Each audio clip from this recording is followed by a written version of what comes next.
நல்ல திசாபுத்தி நடந்து வந்தாலும் சரி, கொஞ்சம் யோகமான கோச்சார பலன்கள் கிடைத்து வந்தாலும் சரி, பித்ருதோஷம் இருக்கின்ற ஜாதகங்களுக்கு அந்த பலன்களில் தடை ஏற்படும். நீ பிறந்த நேரத்திலே உன்னோடு அந்த தோஷம் வருகிறது. அப்போ உன்னுடைய முன்னோர்கள் வாங்கிய சாபம், அவர்கள் பெற்ற சாபம் தான் இந்த ஜென்மத்தில் உங்களுக்கு தோஷமாக வருகிறது. இப்போ சில பேர் இருக்காங்க கிராமத்தில், பூசாரின்னு இருப்பாங்க, இல்லை மந்திரவாதின்னு இருப்பாங்க, சொல்லிட்டு இருப்பாங்க, இல்லை பூஜை செய்பவர்கள் இருப்பாங்க. ஐயா நீங்கள் ஒரு பூஜை செஞ்சிடுங்க, இவ்வளோ செலவாகும், நாங்கள் வந்து செய்து கொடுக்குறோம். இதனால் எந்த விதமான நன்மையும் கிடையாது. ஒரு ஜாதகத்தை பார்த்தாலே இந்த பிரச்சனை இந்த ஜாதகருக்கு இருக்கிறது. தொழிலில் பிரச்சனை இருக்குது, திருமணத்தில் பிரச்சனை இருக்குது, வாழ்க்கையில் பிரச்சனை இருக்குது, எதுவுமே கிடைக்க மாட்டேங்குது. எல்லாவற்றையும் தெரிந்து கொள்ள முடியும். நான் ஒரு பகுத்தறிவுவாதி ஆன்மீகவாதியாக மாறி இந்த ஜோதிடத்தில் நீங்கள் ஜெயிச்சிட்டு காரணமே இது உண்மை.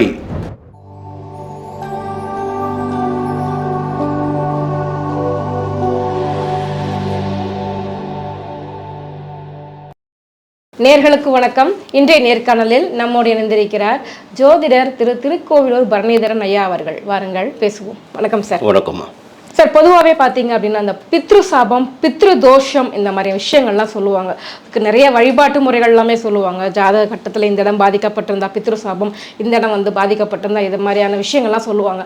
உண்மையிலே ஒருத்தர் ஜாதகத்தை பார்த்தோன்னே இவருக்கு பித்ரு சாபம் இருக்குது, பித்ரு தோஷம் இருக்குது அப்படின்னா எப்படி சொல்லுவீங்க? இப்போது மேலோட்டமாக ஜாதகத்தை பார்க்குறோம். பார்த்தோன்னே என்ன பண்ணுறாங்கன்னா, இதுவரையிலும் நிறைய பேர் என்ன பண்ணியிருந்தாங்கன்னா, உங்களுக்கு குரு திசை நடக்குது, சனி திசை நடக்குது, குரு வந்துட்டார், பார்த்துட்டாரு, இவர் போயிட்டார், இவர் நிற்கிறாரு, இதெல்லாம் இந்த பலன் சொல்லுவாங்க. ஜாதகத்தில் நிறைய சூட்சமங்கள் இருக்குது. எப்படிங்க? ஒரு மேலோட்டமாக பார்ப்பதே ஜாதகம் கிடையாது. 9 கிரகத்தையும் அலச வேண்டும், கூட மாந்தியையும் தெரிந்து கொண்டு அவர் இருக்கின்ற இடத்தையும் ஆராய வேண்டும். புரியுங்களா? இதில் என்னென்னா, ஒரு திசாபுத்தியை வைத்தோ இல்லை நடைபெறுகின்ற கோச்சாரத்தை வைத்தோ எந்த ஒரு பலனையும் தீர்மானித்து விட முடியாது. அது பலன் கொடுக்குமா கொடுக்காதா என்பதை ஜாதகத்திற்கு உள்ளே போனாலும் தெரியும். இதில் முக்கியமான தகவல் என்னன்னா, தெரிந்து கொள்ள வேண்டிய தகவல் நான் அதை உடைச்சி விட்டுருக்கேன். நிறைய பேர் வந்து இப்போது கடந்த ஒரு 7-8 ஆண்டுகளாக நான் பேசிய பிறகு தொடர்ந்து பேசிக்கொண்டு வருவதே இந்த தோஷங்களை பற்றி மட்டும்தான் பேசிக்கிட்டு வரேன். இந்த தோஷங்கள் என்றவுடன் ஏன் ஜனங்க பயந்தாங்கன்னா, தோஷம்னா அடுத்த கட்டம் பரிகாரம். இந்த பரிகாரத்தை தான் வசூலே பண்ண ஆரம்பிச்சேன் நம்ம ஆளுங்க. எப்படிங்க?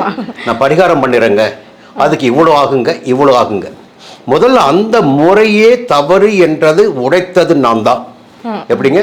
பரிகாரம் என்றால் என்ன, எங்கே போய் செய்ய வேண்டும், எந்த இடத்தில் அதற்குரிய பரிகார ஸ்தலம் இருக்கிறது. இப்போ ஒரு கிரகம் இருக்குங்க, அந்த கிரகத்தால் பாதிப்பு ஏற்படுது.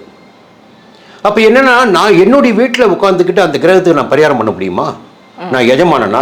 எனக்கு பிரச்சனையை உண்டாக்குவதே அந்த கிரகம் தான். அப்போ அந்த கிரகஸ்தலம் எங்கே இருக்கிறதோ அங்கே சென்று அதற்குரிய பரிகாரத்தை முறைப்படி செய்து வர ஒரு பெரும் அடைமடையில் ஒரு குடைப்பிடித்து கொண்டு நடப்பது போல் சின்ன மாற்றம் ஏற்படும், பாதிப்பு ஏற்படும். ஜாதகத்தில் நிறைய பார்க்க வேண்டியது இருக்குது. புரியுங்களா? அப்படி பார்க்கின்ற போது பித்ரு தோஷம் என்பது மையமானது ஒருவருடைய வாழ்க்கையை தீர்மானிப்பதற்கு. நல்ல திசாபுத்தி நடந்து வந்தாலும் சரி, கொஞ்சம் யோகமான கோச்சார பலன்கள் கிடைத்து வந்தாலும் சரி, பித்ரு தோஷம் இருக்கின்ற ஜாதகங்களுக்கு அந்த பலன்களில் தடை ஏற்படும், கிடைக்காம போயிடும்.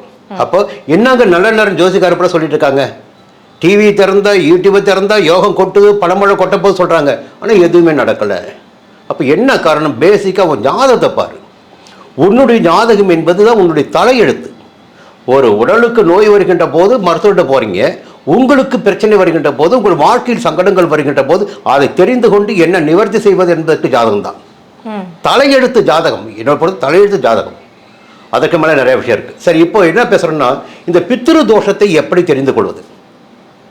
இந்த தோஷங்களை உருவாக்குவதே ராகு கேது என்ற 2 பாப கிரகங்கள் தான்.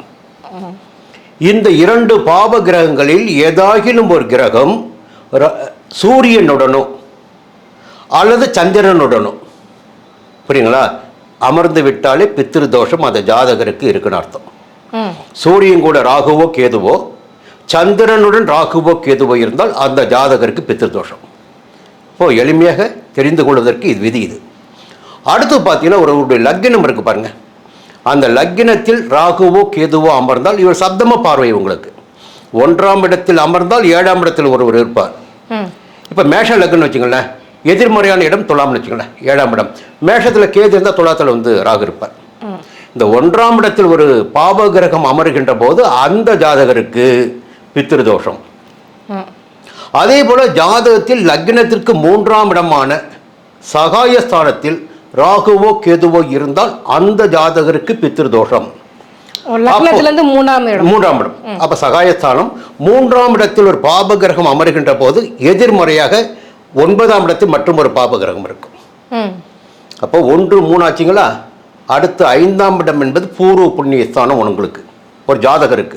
லக்னத்திற்கு 5ஆம் இடத்தில் புரியுங்களா ராகுவோ கேதுவோ இருந்தால் அந்த ஜாதகருக்கும் பித்ருதோஷம். 5ஆம் இடத்தில் ராகு கேது இருக்கின்ற ஏதாவது ஒரு கிரகம் இருக்கின்ற போது 11ஆம் இடத்தில் மற்றும் ஒரு கிரகம் இருக்கும். இந்த அடிப்படை இந்த 5 இடங்களுங்க. அமாவாசை புரியுங்களா, ஜாதகத்தில் பித்ருதோஷம் என்பதற்கு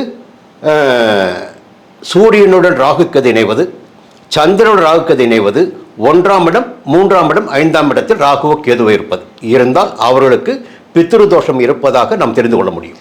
ஓகே சார், இப்போ பித்ருதோஷம் இருக்கு அப்படின்னா அதுக்கு ஏதாவது ஒரு பாவம் செஞ்சுட்டா பாவ நிவர்த்தி பாவ விமோச்சனம் ஏதாவது ஒன்று இருக்கணும்ல, அந்த மாதிரி இந்த மாதிரி ஏதாவது பித்ரு சாபத்துக்கு ஏதாவது இருக்குதா? பித்ருதோஷம் என்பதே முதல்ல ஒரு விஷயம் புரிஞ்சுக்கணுங்க. என்னன்னா என்னிடம் வராங்கன்னு வச்சுங்களேன், ஐயா நான் ஒன்றுமே செய்யலைங்கய்யா, எனக்கு எப்படிங்க தோஷம் வரும்? எப்படி அவங்க கேள்வி எப்படின்னா புரிந்து கொள்கின்ற சக்தி கூட கிடையாது. இந்த பித்ருதோஷத்தை எப்படி கண்டுபிடிப்பது என்றால் உங்கள் பிறப்பு ஜாதகத்தில் கண்டுபிடிக்கப்படுகிறது. நீ பிறந்த நேரத்திலே உன்னோடு அந்த தோஷம் வருகிறது.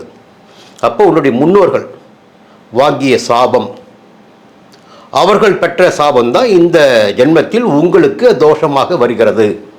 பெரும்பாலும் என்னன்னா தோஷங்கள் எப்படி வருதுன்னா அவர்கள் சாபம் வாங்குறாங்க பாருங்க. சாபம் கொடுப்பதே ஒரு வித்தியாசமாக இருக்கும். நீ நல்லா இருப்பியா, உன் குடும்பம் நல்லா இருக்குமா, உன் பிள்ளை குட்டிங்க நல்லா இருக்குமா, இப்படிதான் சாபம் விடுவாங்க. புரியுதுங்களா? அந்த சாபத்துடைய வெளிப்பாடு தான் இந்த ஜென்மத்தில் நமக்கு யாரோ நம்முடைய தந்தையோ தாயோ பாட்டனோ பாட்டியோ முப்பாட்டனோ முப்பாட்டியோ யாரோ வாங்கிய ஒரு சாபம் இந்த ஜென்மத்தில் நம்முடைய ஜாதகத்தில் தோஷமாக வெளிப்படுகிறது. தோஷமாக வந்து நம்முடைய முன்னேற்றத்தை தடுத்து கொண்டு இருக்கிறது. அப்போ எல்லாவற்றிற்கும் ஒரு விமோசனம் என்று கண்டுபிடிக்கப்பட்டிருக்கிறது, சொல்லி வைக்கப்பட்டிருக்கிறது. அப்படி பார்க்கின்ற போது தமிழகத்தில் ராமேஸ்வரம் என்ற ஸ்தலம் மட்டும்தான் பித்ரு தோஷத்திற்குரிய பரிகார ஸ்தலம். திலஹோமம், திலன எள்ளு புரியுங்களா, அது சாதாரணமாக நம்முடைய மூதாதையர் இறந்த பிறகு பார்த்தீங்கன்னா ஒரு காரியம் பண்ணுவோம் வீட்டில், அப்போ அதை வச்சு தான் பிண்டம் ரெடி பண்ணுவோம். அந்த பூஜைகள் செய்து முடித்த பிறகு ஹோமம் செய்த பிறகு அந்த பிண்டத்தை கொண்டு போய் கடலில் கரைச்சிட்டு ஒரு 36 முறை தலை குளிச்சுட்டு வந்தாவே, தீர்த்தத்தில் நீராடிட்டு வந்தாவே அந்த தோஷம் நிவர்த்தியாகும் என்பது நம்பிக்கை. நம்பிக்கை மட்டுமல்ல, ஒரு மாற்றம் ஏற்பட்டிருக்கு. அப்போ எந்த இடத்தில் நாம் கால் வைக்க வேண்டும், ஒரு வைப்ரேஷனுங்க. ஒவ்வொரு ஆலயத்திற்கும் ஒரு வைப்ரேஷன் இருக்குங்க. முதல் நீங்கள் பிரசித்தி பெற்ற ஆலயங்களை பார்த்தீங்கன்னா ஜீவ சமாதி என்று ஒன்று இருக்கும். ஜீவ சமாதி இல்லாத ஆலயங்கள் பிரசித்தி பெறுவதில்லை. அது தஞ்சாவூர் ஆகட்டும், பழனி ஆகட்டும், திருப்பதி ஆகட்டும், திருச்செந்தூர் ஆகட்டும், ராமேஸ்வரம் ஆகட்டும். அப்போது அங்கே இருக்க அந்த வைப்ரேஷன் பாருங்க. நீங்கள் அங்கே போயிட்டு வருகின்ற போது உங்களுக்கு எந்த விதமான சங்கடங்கள் இருக்கிறதோ அதை தீர்த்து கொடுக்கிறது. அடுத்து பார்த்தீங்கன்னா தோஷத்தில் 2வது ஒரு தோஷம். இப்போ வந்து பித்ரு தோஷம் சொல்லிட்டீங்க, பிரம்மகத்தி தோஷம் தோஷம் இருக்குங்க. இப்போ அதை நாம் செய்வதின் காரணமாகவும் கடந்த பிறவில் நாம் செய்வதின் காரணமாகவும் இதற்கு ஆதாரம் வேண்டும் என்றால் மதுரையை ஆண்ட வரகுண பாண்டியனுடைய வரலாற்றை நாம் தெரிந்து கொண்டாலே போதும். வரகுண பாண்டியன் வேட்டைக்கு போறாரு, அப்படி குதிரையுடைய தடம் பட்டு ஒரு அந்தனர் வந்து மறிக்கிறார். அவர் சாபம் விடுகிறார். அந்த சாபம் பித்ரு தோஷமாக பிரம்மகத்தி தோஷமாக வருகிறது. சரி, பிரம்மகத்தி தோஷம் வந்த பிறகு அவருடைய நிலை பார்த்தீங்கன்னா கொஞ்சம் இறங்கு முகமாக வருது. அந்த இறங்கு முகம் வருகின்ற போது என்ன பண்ணுறாருன்னா சிவனை வேண்டார். அவர் சிவனை வேண்டுகின்ற போது ஒரு இடத்தை காட்டி, நீ அங்கே போயிட்டு பரிகார பூஜை செய்து கொண்டு வா, என்னை வணங்கி விட்டு வா, அந்த தோஷத்திற்கு பரிகாரம் ஆகிவிடும். அவர் சொல்லுகின்ற இடம் சோழ மன்னனுடைய திருவிடை மருதூர். இவர் பாண்டிய மன்னன், அவர் சோழ மன்னன். ஒரு எதிரி மன்னன்கிட்ட எப்படி போக முடியும்? அதையும் கேட்குறார் சிவபிரமன். சொல்கிறாரு, விரைவில் போர் வரப்போகுது, அப்போது அங்கே போகின்ற நிலை உனக்கு வரும். இந்த நேரத்தில் இந்த வழியாக போய் என்னை வணங்கிவிட்டு வேறு வழியாக வெளியில் வா. அப்போது தமிழகத்தில் பிரம்மகத்தி தோஷத்திற்கு பரிகார ஸ்தலம் என்றால் அது திருவிடைமருதூர் மகாலிங்கேஸ்வரர் ஆலயமாக அறியப்பட்டுள்ளது. இது புராணங்கள் சொல்லி வைக்கிறோம். இப்போ நாம் எதுவுமே சொல்றதில்லை. அப்போ எதற்குமே பரிகாரங்கள் என்பது நாம் இங்கே நம்முடைய இடத்தில் வைத்து செய்து கொள்வது அல்ல. பூஜையோ பரிகாரமோ, இப்போ சில பேர் இருக்காங்க கிராமத்தில், பூசாரின்னு இருப்பாங்க, இல்லை மந்திரவாதின்னு இருப்பாங்க, சொல்லிட்டு இருப்பாங்க, இல்லை பூஜை செய்பவர்கள் இருப்பாங்க. ஐயா நீங்கள் ஒரு பூஜை செஞ்சிடுங்க, இவ்வளோ செலவாகும், நாங்கள் வந்து செய்து கொடுக்குறோம். இதனால் எந்த விதமான நன்மையும் கிடையாது. அப்போ எந்த இடத்திற்கு நாம் போக வேண்டும், நமக்கு என்ன பிரச்சனை இருக்குது? இப்போ பிரம்மகத்தியத்தோட சொல்லணுங்களா, அதை எப்படி கண்டுபிடிப்பது? அதை நீங்கள் ஒரு கேள்வி கேட்கணும்ல. கண்டிப்பாக. இப்போ பிரம்மகத்திய தோஷம் ஒரு ஜாதகத்தில் இருக்கா இல்லையா, எப்படி கண்டுபிடிக்கிறது? அது கொலை செய்வதால் மட்டும்தான் வருமா சார்? இல்லை, நிறைய காரணங்கள். கோவில் சொத்தை திருடினாலும், கோவில் சொத்தை களவாடினாலும், இல்லை நிறைய தவறுகள் பிரம்மகத்திய தோஷத்தில். பிரம்மகத்தி தோஷம் ஒரு ஜாதகருக்கு இருந்து விட்டால் அவருடைய முன்னேற்றம் முழுவதும் தடைப்பட்டு கொண்டிருக்கும். சரி, இதை எப்படி கண்டுபிடிப்பது? குரு ஞானக்காரகன், சனி கர்மக்காரகன், இந்த 2 கிரகங்களும் ஒரே இடத்தில் ஒரே ராசிக்குள் ஒன்றாக சஞ்சரித்தாலும், சப்தமமாக இருவரும் பார்த்து கொண்டாலும், குருவுடைய சாரத்தில் சனியோ சனியுடைய சாரத்தில் குருவோ இருந்தால் அந்த ஜாதகருக்கு பிரம்மகத்தி தோஷம் இருக்கிறது. புரியுங்களா? அவருடைய வாழ்க்கையிலும் பார்த்தீங்கன்னா திசா புத்தி நல்லா இருக்கும், கோச்சா பலன் நல்லா இருக்கும், எல்லாமே நல்லா இருக்கும். ஆனால் எடுக்கின்ற முயற்சிகள் எல்லாம் தடை ஏற்பட்டிருக்கும். அப்போ என்ன நம்ம சொல்ல வரோம்னா, இதற்குரிய எளிய பரிகாரம் அந்த ஆலயம், அங்கே போங்க, அதற்குரிய விதிமுறை இருக்குது, எப்படி பரிகாரம் செய்து கொள்ள வேண்டும் என்று. பெரிய செலவுகளே கிடையாது. அதே மாதிரி ஜீவசமாதி வழிபாடுகளையும் மேற்கொண்டாலும் ஓரளவுக்கு இதுல இருந்து விடுபடலாமா? இல்லை, அப்படி கிடையாது. இப்போ இதுதான் என்னுடைய நான் கண்டுபிடித்த ஒரு கண்டுபிடிப்பு. அப்படின்னா, ஒரு மருந்து கடை இருக்குங்க, ஒரு மருந்து கடையில் 1000 மருந்து இருக்குங்க. இப்போ உங்களுக்கே ஒரு நோய் வருதுங்க, எல்லா மருந்தும் உங்களுக்கு ஒரு மருந்தா? இல்லை. ஒரு மருத்துவர்கிட்ட போகிறோம், அந்த மருத்துவர் எழுதி கொடுக்காரு நமக்குரிய மருந்தை, அதை தான் போய் வாங்க முடியும். இல்லை, மருத்துவர்கிட்டே போகல, வசதி இல்லை, நேரம் மெடிக்கல் ஷாப்புக்கு போகிறோம், புரியுங்களா?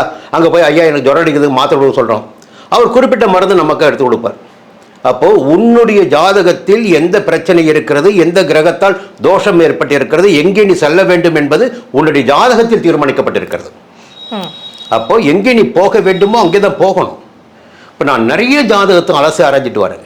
என்னென்னா, இந்த தோஷங்கள், அதற்கு மேலே திதி சூனியன்னு ஒன்று, புரியுதுங்களா? திதி சூனியன்னு பார்த்தீங்கன்னா, இந்த 15 திதிகளில் பிறந்தாலும் பௌர்ணமி தவிர்த்து, அமாவாசையை தவிர்த்து, 2 நாட்களை தவிர்த்து மற்ற திதிகளில் பிறக்கின்ற அனைவருக்குமே தோஷங்கள் ஏற்பட்டுவிடும். அப்படின்னா உலகத்துல பூரா பேருக்கும் தோஷம் கண்டிப்பா இருக்கும். ஏன் முன்னுக்கு வர முடியல?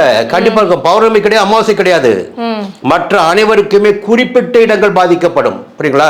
இன்னைக்கு திதி, இன்னைக்கு போற ஒரு பௌர்ணமி சதுர்த்தசி போயிட்டு இருக்குங்க, புரியுதுங்களா? இன்னைக்கு வந்து 4 இடங்கள் உங்களுக்கு அடைப்பட்டு போயிடும். புதனுடைய, குருவுடைய 4 ராசிகள் அடைப்பட்டு போயிடும். இப்போ உங்களுடைய லக்னம் எதுவோ அதை வைத்து அந்த இடங்கள், உங்களுடைய லக்னத்திற்கு எந்த இடங்கள் என்பதை கண்டுபிடித்து அதற்குரிய பரிகார ஸ்தலம் எதுவோ அங்கே போகணும். நிறைய ரகசியம் இருக்குது ஜாதகத்துக்குள்ள, மேம்போக்கா சொல்லுவதே ஜாதகம் கிடையாது. இந்த திதி சூனியம் இருக்கு பாருங்க, மிக மிக மிக அதிகமான பாதிப்புகளை, நெருக்கடிகளை கொடுப்பது. இதை பத்தி பெருசா யாருமே பேசுறதே, யாரும் பேசவே கிடையாது. ஆமா, திதி சூனியம் இப்பதான் யாரும் பேசவே கிடையாது. என்னன்னா, இந்த 12 பாவங்களை பத்தி தெரியும் உங்களுக்கு. ஆமா, 1ன்னா என்ன, 2ன்னா குடும்பம், 3ன்னா சகோதரம், 4ன்னா சுகஸ்தானம், மாதஸ்தானம், 5ன்னா பூர்வ புண்ணியம், 6 சத்திரஸ்தானம், 7 கல, இப்படி தெரியும். புரியுங்களா? இப்போ இன்னைக்கு ஒரு திதி போய்கிட்டு இருக்கு, இந்த 24 மணி நேரம் திதி ஒரு போயிட்டு இருக்கு. இந்த 24 மணி நேரத்தில் பார்த்தீங்கன்னா லக்னம் மாறிட்டே இருக்கும். 2 மணி நேரத்துக்கு லக்னம் மாறும். ஆமா. அப்போ ஒவ்வொருவருக்கும் பார்த்தீங்கன்னா அந்த திதி சூனியர் இடம் என்பது வேறுபடும். அதை எப்படி கண்டுபிடிப்பது, அதுக்கு தான் நாங்கள் இருக்கிறோம். புரியுங்களா? இதை வந்து என்னன்னா, கண்டுபிடிப்பது மட்டுமல்லாமல் இதை தெளிவாக ஜாதகருக்கு சொல்லி, ஐயா இந்த இடம் உங்களுக்கு பாதிக்கப்பட்டிருக்கு, உங்களுடைய லக்னம் எது, இந்த நேரத்தில் நீங்கள் பிறந்த காரணத்தினால் இந்த திதிக்குரிய இடங்கள், இந்த இடங்கள் பாதிப்பு இருக்கு. அது கலத்திர ஸ்தானமாக இருக்கலாம், இல்லை மாதுஸ்தானமாக இருக்கலாம், இல்லை ஜீவனஸ்தானமாக இருக்கலாம். இந்த திதி பரிகாரத்திற்கு இந்த ஆலயங்களுக்கு சென்று வருவது உங்களுக்கு ஒரு மாற்றத்தை ஏற்படுத்தும். சதுர்த்தி திதி பௌர்ணமி பிறந்திருக்கும் வச்சுங்களேன். அப்போ ஒரு திதி கோவில் இருக்கு, ஒரு ஆலயம் இருக்கு, சரபேஸ்வர ஆலயம், திருபுவனம். அங்க போயிட்டு வந்தால் ஒரு மோசனம் கிடைக்குது, ஒரு மாற்றம், நிச்சயமாக மாற்றம் வருங்க, எழுதி வச்சுக்கோங்க. அப்போ இதை தெரிந்து கொள்ளாத வரையில் ம். இந்த மேம்போக்கா ஜாதகம் பார்க்குறாங்க இல்லைங்க, இந்த தேதி குரு வந்துட்டாரு, சனி வந்துட்டாரு, புரியுங்களா, இங்கே நிற்கிறாரு, அவர் பார்த்துட்டு இருக்காரு. நிறைய பேர் இப்போ ஜோதிடம் வந்துட்டாங்க, ஆனால் ஆழமாக யாரும் உள்ள போகிறது கிடையாது. எனக்கு இந்த இடத்துல ஒரு கேள்வி ஒன்று கேட்கணும். என்ன அப்படின்னா, இப்போ ஜீவசமாதி வழிபாடு பற்றியும் நீங்கள் சொல்லிட்டு இருந்தீங்க. உண்மையிலேயே யாரெல்லாம் ஜீவசமாதி வழிபாடு பண்ணுனாங்க அப்படின்னா லைஃப் சிறப்பாக இருக்கும்? இல்லை, எல்லாருக்குமே எல்லாருக்குமே இல்ல இல்ல இதுதான் உங்களுக்கு நான் சொல்லியிருக்கிறேன்.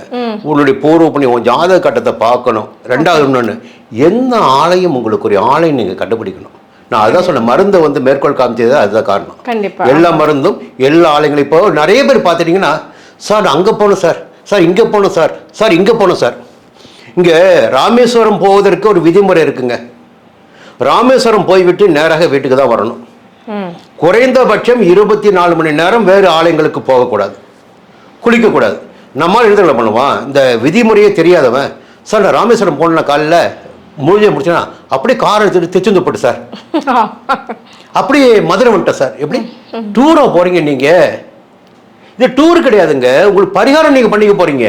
அப்போ எந்த ஆலயம் உங்களுக்கு ஒரு ஆலயமோ அங்கே மட்டும் போயிட்டு வெளியில் வாங்க, வீட்டுக்கு வாங்க. சார் என் ஜாதகம் நல்லா இருக்கு சார், லக்கனில் நல்லா இருக்கு சார், சுக்கரன் நல்லா இருக்கு சார், கல்யாணம் ஆகுது சார்.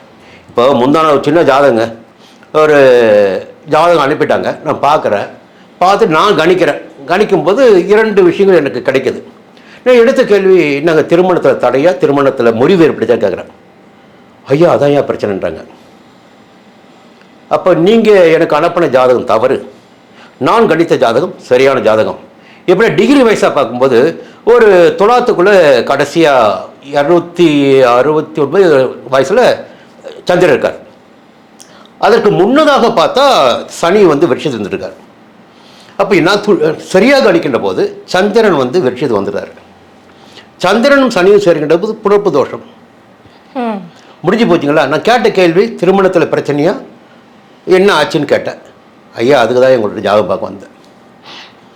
ஒரு ஜாதகத்தை பார்த்தாலே இந்த பிரச்சனை இந்த ஜாதகருக்கு இருக்கிறது, தொழிலில் பிரச்சனை இருக்குது, திருமணத்தில் பிரச்சனை இருக்குது, வாழ்க்கையில் பிரச்சனை இருக்குது, எதுவுமே கிடைக்க மாட்டேங்குது, எல்லாவற்றையும் தெரிந்து கொள்ள முடியும்.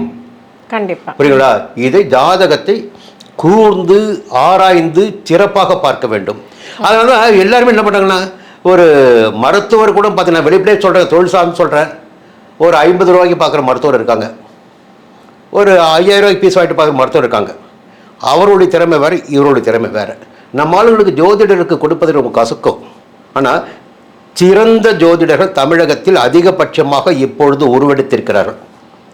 நான் சொன்ன விஷயத்தை எல்லாம் படித்து தெரிஞ்சுக்கிட்டு ஒரு ஜாதகத்தில் என்னதான் பிரச்சனை உண்டாகியிருக்கு, எப்படி இந்த ஜாதகரை காப்பாற்றுவது.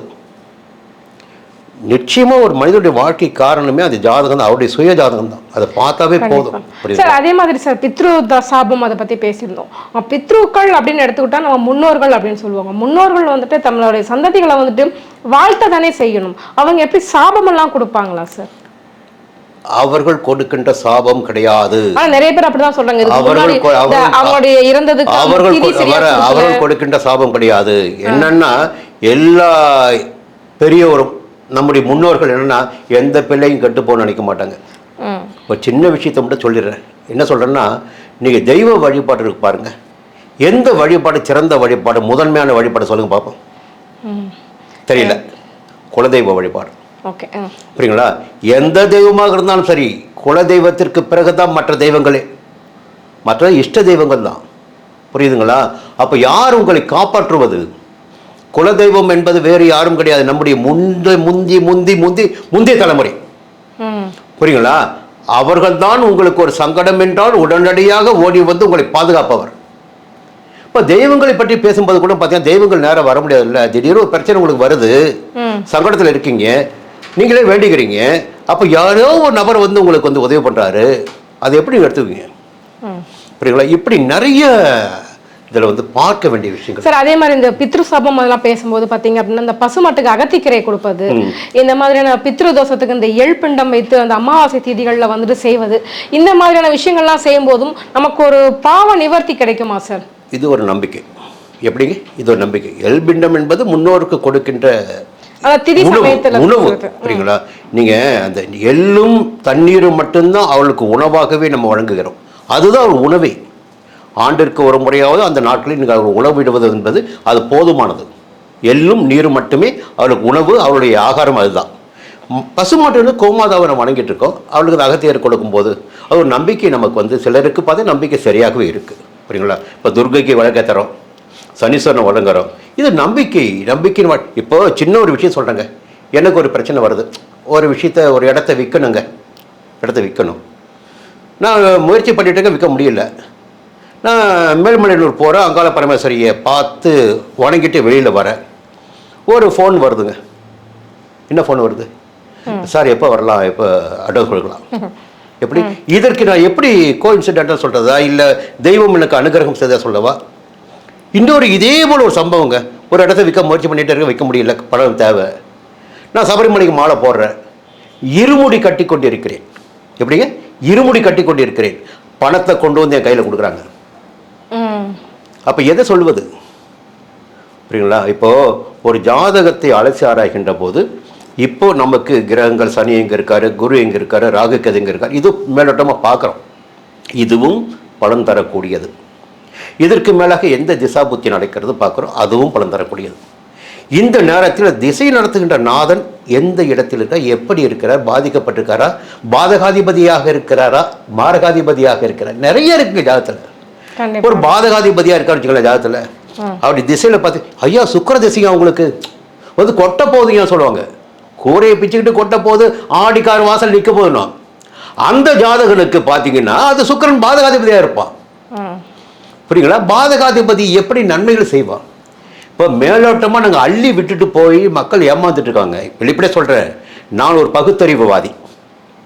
ஒரு பகுத்தறிவுவாதி ஆன்மீகவாதியாக மாறி இந்த ஜோதிடத்தில் நீங்கள் ஜெயிச்சிட்டு காரணமே இது உண்மை. ஜோதிட சாஸ்திரம் என்பது விஞ்ஞானபூர்வமானது, நான் ஒத்துக்கிட்டேன். புரியுங்களா? அப்போ வாழ்க்கை தீர்மானித்திடக்கூடியதான் அந்த ஜோதிட சாஸ்திரம். கிரகங்களை மையமாக வைத்து நம்முடைய வாழ்க்கை இயங்கிக் கொண்டிருக்கிறது. நாம் என்பது எதுவுமே நாம கிடையாது. இந்த நிமிடம் நீங்களும் நானும் இந்த நிமிடத்தில் அமர்ந்து பேச வேண்டும் என்றால் கடந்த பிறவியின் வினையாக இருக்கலாம், மிச்ச சொச்சமாக இருக்கலாம். புரியுங்களா? கிரகங்கள் நம்முடைய இந்த இடத்தில் சேர்த்து வைத்திருக்கலாம். எதுவுமே நாம கிடையாது. எந்த தவறாக இன்னொன்று சொல்லுவேன், நான் கொலையாளியாக இருந்தாலும் அதற்கு அவன் காரணம் கிடையாது. கிரகம் அவனை அப்படி செய்ய வைக்கிறது. கடந்த பிறவியில் வாங்கி வந்த கர்மா, செய்த பாவம் இந்த ஜென்மத்தில் அவனை இப்படி மாற்றிருக்கிறது. வேறு ஒரு ஆணோ ஒரு பெண்ணோ வேறு தவறான ஒரு பாதையில் போய்கொண்டிருக்கிறார் என்றாலும் நான் நிச்சயமாக அவர்களை பாராட்டுவேன், மற்றவரை தூற்றவே மாட்டேன். அதற்கு காரணம் அவர்கள் கிடையாது. புரியுதுங்களா? அந்த கிரகம், அந்த நேரம், கர்ம விலை, இல்லை நடக்கின்ற திசா புத்தி அவளுடைய வாழ்க்கையை தலைக்கீழாக புரட்டி போட்டிருக்கும். எது அவளுக்கு கொடுக்க வேண்டுமோ அதை கிரகம்தான் கொடுக்கும். இதை சரியா புரிஞ்சுக்கிட்டு சொல்லுகின்ற போது ஒரு மனிதனுடைய வாழ்க்கையை நம்ம சுபிட்சமாக்க முடியும். இதான் உண்மையான ஜாதகம்.